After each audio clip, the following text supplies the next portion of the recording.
ہمارے نجات دہندہ خداوند یسوع مسیح کے نام میں آپ سب کی سلامتی ہو۔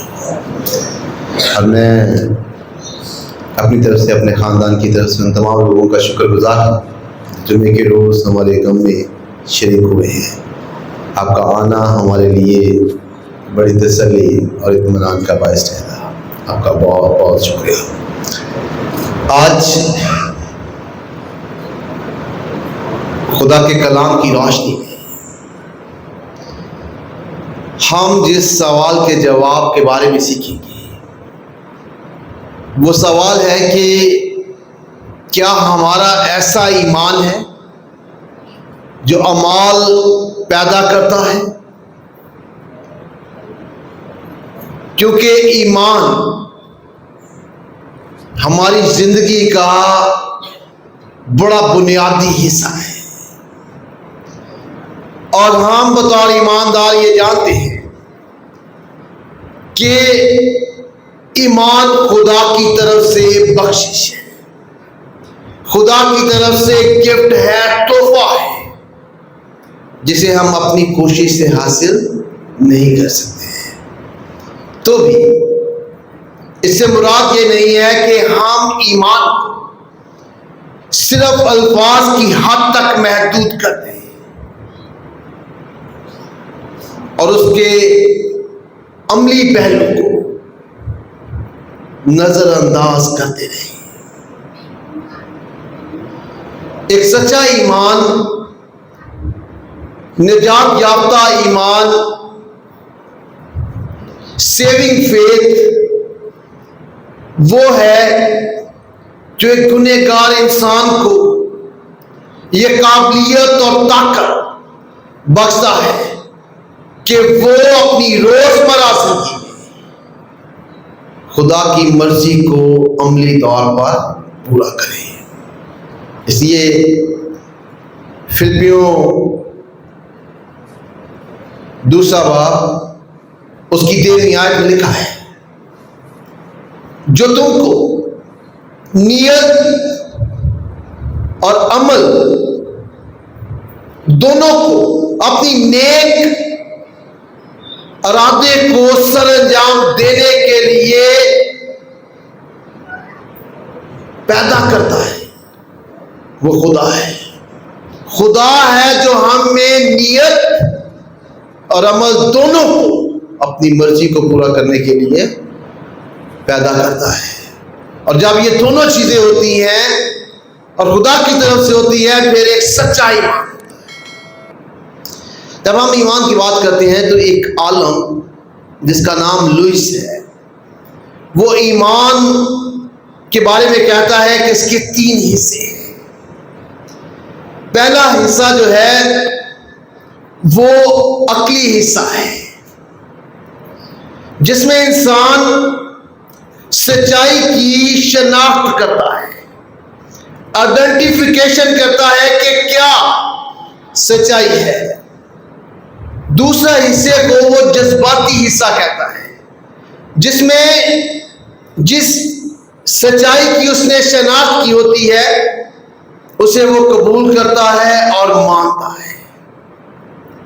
اور تیسرا حصہ ہے عملی حصہ، جسے وہ مانتا ہے، قبول کرتا ہے، پھر اس پر عمل بھی کرتا ہے۔ اور بہت دفعہ ایمان کے پہلے 2 حصوں تک لوگ محدود رہ جاتے ہیں۔ وہ سچائی کو بھی جان لیتے ہیں، وہ کلام کو بھی قبول کرتے ہیں، ایمان لاتے ہیں، لیکن عملی پہلو کو نظر انداز کرتے ہیں۔ اگر یہ تینوں حصے ایک جملے میں فٹ کرنے ہو تو یہ ہے کہ جب کوئی انسان یہ جانتا ہے کہ مسیح یسوع سچائی ہے، جیسا کہ اس نے خود کہا کہ میں راہ، حق اور زندگی ہوں، اور پھر اس سچائی کو وہ قبول کرتے ہیں اور خداوند یسوع مسیح کو اپنا شخصی نجات دہندہ قبول کرتے ہیں، اور پھر جو وہ ہم سے کرنے کے لیے کہتا ہے اسے عملی طور پر کرتے ہیں۔ اس کی حاکمیت کو قبول کرتے ہیں، اس کے تابع ہوتے ہیں۔ اور علماء کے مطابق اگر کوئی شخص مسیح یسوع پر ایمان لاتا ہے لیکن اس کی حاکمیت کے آگے جھکتا نہیں ہے یا اس کے احکام کی پیروی نہیں کرتا ہے یا اس کی باتوں کو یا باتوں پر چلنے کا وہ ارادہ، جذبہ اور خواہش نہیں رکھتا ہے، تو وہ حقیقی ایمان نہیں ہے۔ کیونکہ خدا کے کلام میں لکھا ہے کہ ایمان بغیر ایمان کے مردہ ہے۔ اور جب کوئی ایمان بھی رکھتا ہے لیکن فرما برداری نہیں کرتا ہے تو وہ نافرمانی کرتا ہے، اور جب کوئی نافرمانی کرتا ہے تو اس کے سنگین نتائج بھی اسے برداشت کرنے پڑتے ہیں۔ اس کی ایک مثال ہمیں اسرائیل قوم کی زندگی میں ملتی ہے۔ اسرائیل قوم کے بارے میں عبرانیوں 30 باب اس کی 17 سے 19 آیات میں درج ہے کہ ان کا کیا طریقہ کار تھا۔ تو ان آیات کے مطابق اسرائیل قوم جو خدا پر ایمان رکھتی تھی، خدا کو جانتی تھی، خدا انہیں شخصی طور پر غلامی سے نکال کر لے کر آیا تھا، لیکن وہ قوم خدا کے احکام کی فرما بردار نہیں تھی، نافرمان تھی۔ اور ان آیات کے مطابق خدا نے ان کی نافرمانی کی وجہ سے انہیں آرام کی جگہ یعنی ملک کنعان میں داخل نہ ہونے دیا۔ اور ان آیات کے مطابق ان کی نافرمانی جو تھی وہ ان کے بے ایمان ہونے کا ثبوت تھی۔ اس کے اپوزٹ میرے اور آپ کے ایمان کی کیا دلیل ہے، یا میرے اور آپ کے ایمان کا ہمارے پاس کیا ثبوت ہے؟ میرے اور آپ کے سچے، حقیقی اور مضبوط ایمان کا ثبوت یہ ہے کہ ہم خدا کے کلام کے احکام کے فرما بردار ہیں۔ ہماری فرما برداری ہمارے ایمان کا ثبوت ہوگی، جس طرح اسرائیل قوم کی نافرمانی ان کے بے ایمان ہونے کا ثبوت تھی۔ پھر کہا حقیقی ایمان نہیں تھا، اس لیے خدا نے انہیں بیابان میں ہی رہنے دیا اور وہ ملک کنعان میں داخل نہ ہو گئے۔ یہ بھی درست بات ہے کہ میں اور آپ اور ہر انسان اس دنیا میں رہتے ہوئے گناہ کے جسم میں زندگی بسر کرتا ہے، کیونکہ وہ فطرت گنہگار ہے۔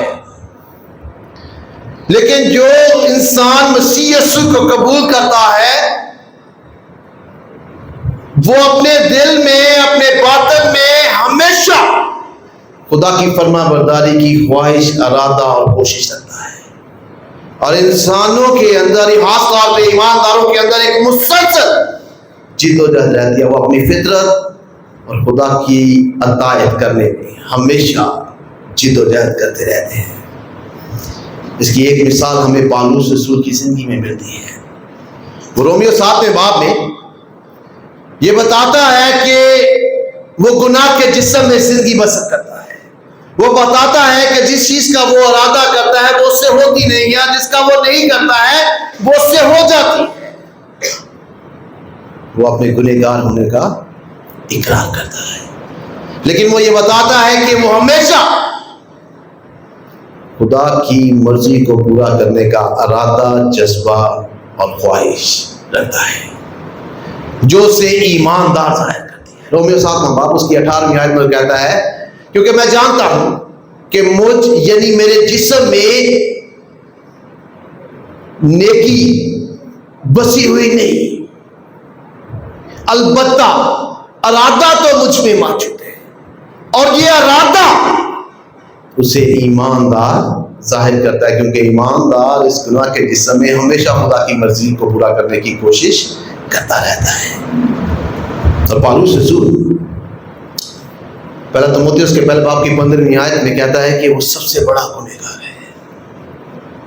اور یہ وہ دو چیزیں ہیں جو مضبوط ایماندار کو ظاہر کرتی ہیں.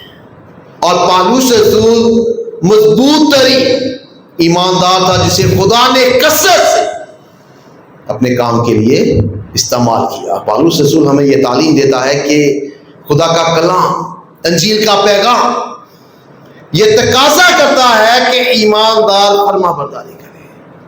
یعنی انجیل کا پیغام فرما برداری کا تقاضا کرتا ہے. اس لیے رومیو 6واں باب اس کی 17ویں آیت میں کہتا ہے کہ خدا کا شکر ہے کہ اگرچہ تم گناہ کے غلام تھے تو بھی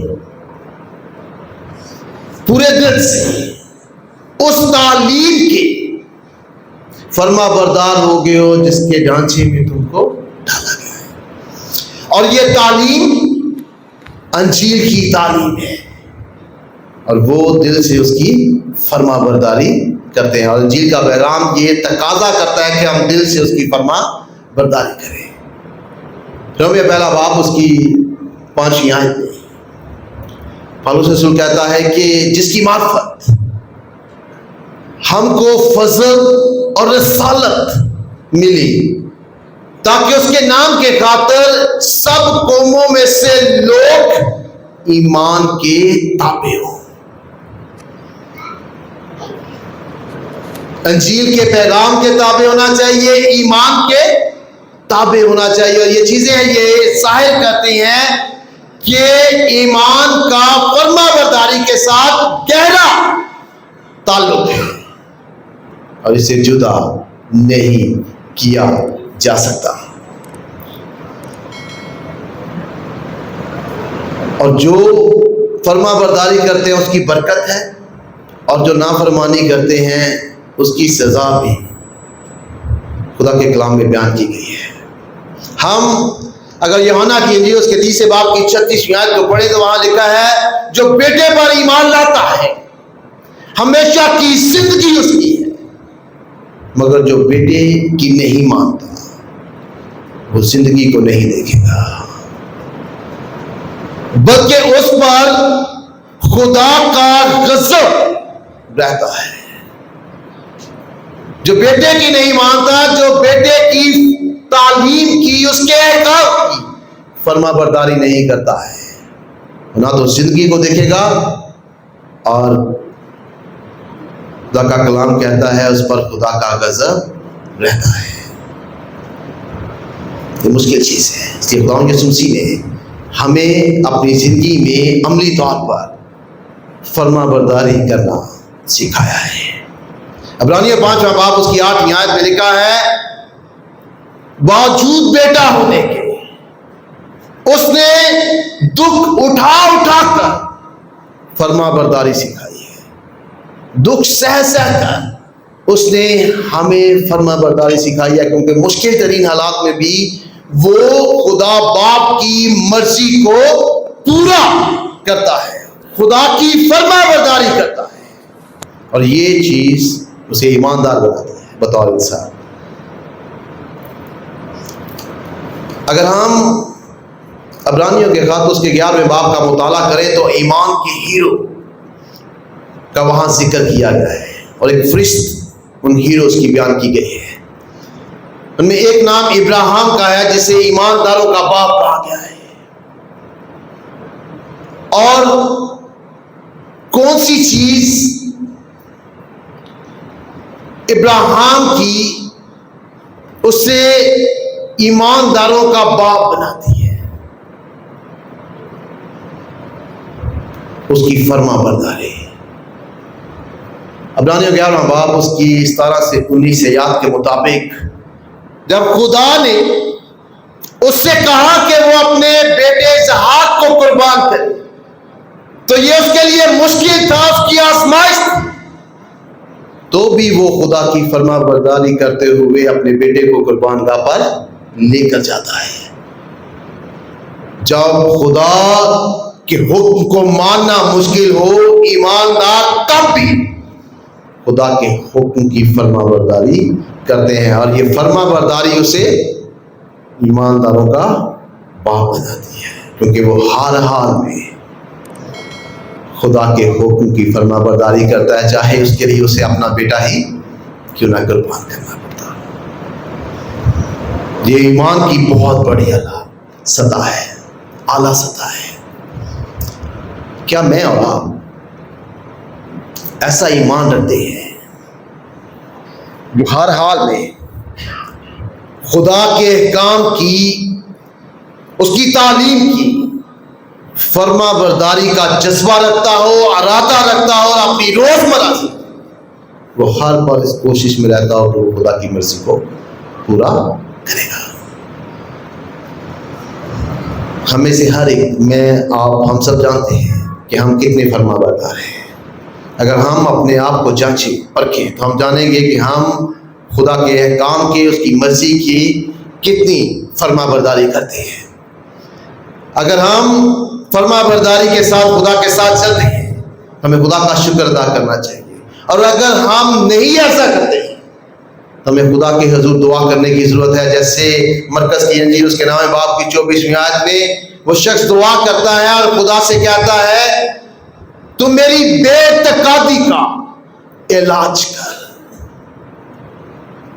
تاکہ وہ حقیقی ایمان لائے، اور ایمان لا کر اپنی روزمرہ زندگی میں خدا کی فرما برداری کرے۔ یہ ایک مسلسل جد و جہد ہے جو ایمانداروں کو روز کی بنیاد پر کرنی پڑتی ہے، اور جو فرما برداری کرتے ہیں خدا انہیں برکت دے گا۔